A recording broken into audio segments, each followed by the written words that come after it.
Hello everyone and welcome to my channel. এখন আমি Pushpa two এ যে গানটা এসেছে পুষ্পা পুষ্পা বলে, সেই গানটা আমার কেমন লাগলো সেটা নিয়ে কথা বলবো। আমি হিন্দি বাংলা দুটোই দেখলাম, আর অন্য ভাষাগুলো আমি দেখেছি, কিন্তু সেই ভাষাগুলো তো অতটা মানে সেগুলোর লিরিক্স অতটা আমি ভালো করে বুঝতে পারিনি।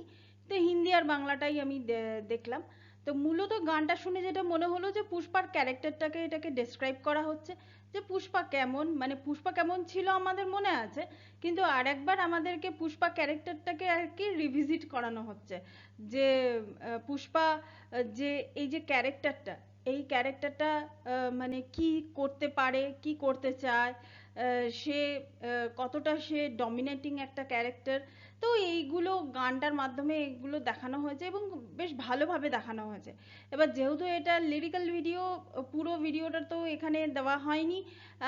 কিছু কিছু জায়গায় ডান্স স্টেপ আছে এবং শেষের দিকে আল্লু অর্জুনের গাড়ি থেকে বেরোনোর পরে যে যে দৃশ্যগুলো এখানে আমরা দেখতে পাচ্ছি, তো এগুলো হচ্ছে ভিজুয়ালি কিন্তু দেখতে ভালো লাগে। এবার দেখুন, সাউথে এরকম ভাবেই হিরোকে এস্টাবলিশ করা হয় দর্শকের সামনে, এবং এইভাবেই তারা দেখে অভ্যস্ত, দর্শক এইভাবে দেখে অভ্যস্ত। তো সেই হিসাবে তো আল্লু অর্জুনকে যখনই স্ক্রিনে দেখবে তখনই তাদের একটা ভালো লাগবে।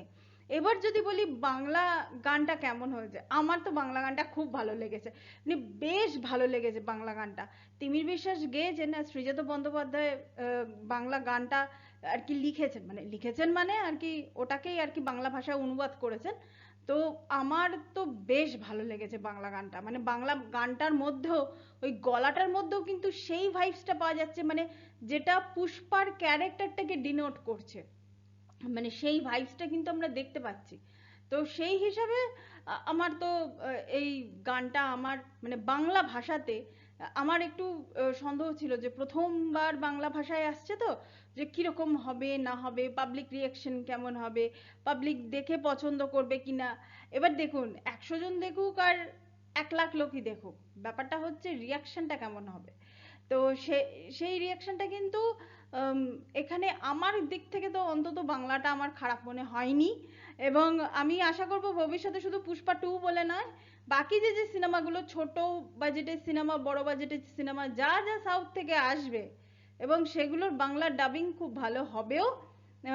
আর সেটা আমাদের আমাদের আর কি শুনতেও আমাদের ভালো লাগবে।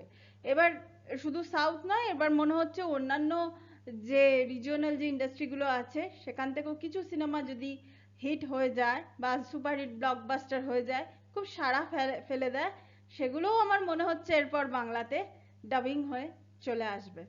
তো দেখুন, এখন আর দুঃখ পেয়ে লাভ নেই যে বাংলা ইন্ডাস্ট্রির কি হবে। আহ, তো যাই হোক, এটাই ছিল আমার reaction. Thank you so much. That's all. Please keep watching and please subscribe my channel. Till then, good by.